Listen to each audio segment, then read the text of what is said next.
देखिए हर खबर यहीं पर, सब्सक्राइब कीजिए TV9 भारतवर्ष। कुल मिलाकर अगर बात की जाए तो अभी ये टैंक 3 देशों के पास हैं। पहला चीन, लेकिन उससे भारत ये टैंक नहीं खरीद सकता। दूसरा अमेरिका, लेकिन अमेरिका के पास छोटे टैंक की विशेषज्ञता नहीं है।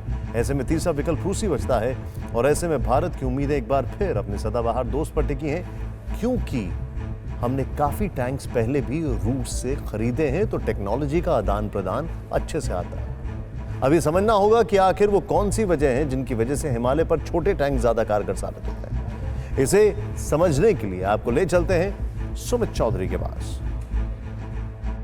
भारत ने पिछले कई सालों में अपनी मोबिलाइजेशन हो या माउंटेन वॉरफेयर को बहुत ज़्यादा मजबूत किया है। अभी आप मेरे साथ आप इस पूरे ग्राफिक्स में देख रहे हो, चिनूक हेलीकॉप्टर आपको नजर आ रहा है। ये चिनूक हेलीकॉप्टर भारत ने पिछले साल लिया था और ये लगातार भारत की माउंटेन वॉरफेयर की क्षमताओं को बढ़ाने के लिए बहुत ज़्यादा है, क्योंकि ये आर्टिलरी गन ले जाता है माउंट। और अब C-17 आप देख पा रहे हैं। C-17 का मकसद ये है कि ये ट्रांसपोर्टर एयरक्राफ्ट है। ये हमारे कई दूसरे लोकेशंस में, खासतौर पर दौलत बेग ओल्डी हो या दूसरी जगहों में, हमारी ना सिर्फ रसद पहुंचाता है बल्कि एमुनेशंस, दूसरी चीज़ों को भी पहुंचा। ये देखिए अब चिनूक हेलीकॉप्टर जो है ये अब M777 तोप को ले जाता हुआ। ये लाइट आर्टिलरी गन्स हैं जिनको माउंटेन वॉरफेयर के अंदर बहुत महत्वपूर्ण माना जाता है और ये आर्टिलरी गन्स को हम आगे के इलाकों के अंदर ले जा सकते हैं। और अब दूसरा जो आप देख पा रहे हैं, अब मैं दूसरी चीज़ आपको दिखाऊंगा कि C-17 से टैंक ले जाते हैं। हालांकि टैंक्स इन ट्रांसपोर्टर एयरक्राफ्ट के अंदर जाता है, लेकिन मैं आपको बता रहा था कि दिखाने के लिए कि कैसे हम 1 से 2 टैंक्स को जो है इन C-17 के अंदर ले जा सकते हैं और माउंटेन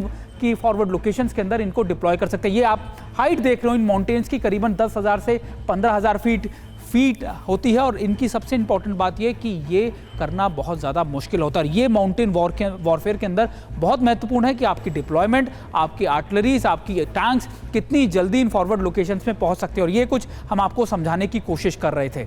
अभी आपने देखा कि किस तरीके से हमारे पास आर्टिलरी गन्स हैं, तोपें हैं, लेकिन अब भारत की सबसे महत्वपूर्ण चीज़ आने वाली है, वो है लाइट टैंक्स। लाइट टैंक्स का कॉन्सेप्ट बहुत पुराना है भारत के पास। भारत ने ये 65 की जंग में, 71 की जंग में इस्तेमाल किया, लेकिन सिनारियो बदलने के बाद वॉरफेयर का भारत ने हैवी टैंक्स ले लिए। अभी जो आप लगातार देख रहे हैं ये वो हैवी टैंक्स हैं जो भारत के पास T-72 है, T-90 है, अर्जुन टैंक्स हैं, लेकिन इनको डिप्लॉय करना इन जगहों में बहुत मुश्किल होता है। और एक और इंपॉर्टेंट चीज़ मैं आपको बता रहा हूँ लगातार कि यहाँ पे जो इन पहाड़ियों की हाइट है 10,000 से 15,000 फीट की, और ऐसे में आपके लिए लाइट टैंक्स को या टैंक्स को पहुँचाना बहुत मुश्किल होता है। और इन लाइट टैंक्स का फायदा यह है कि आप एक बार में C-17 से 3 से 4 टैंक्स को ले जा सकते हैं, क्योंकि इनका जो वजन होता है 20 टन का होता है। और ये जो इससे पहले हमारे पास जो हैवी टैंक्स हैं उनका वजन करीबन 45 से 50 टन का होता है। तो ये आप मान के चलिए कि इनकी मूवमेंट, इनको मोबिलाइज करना बहुत आसान होगा।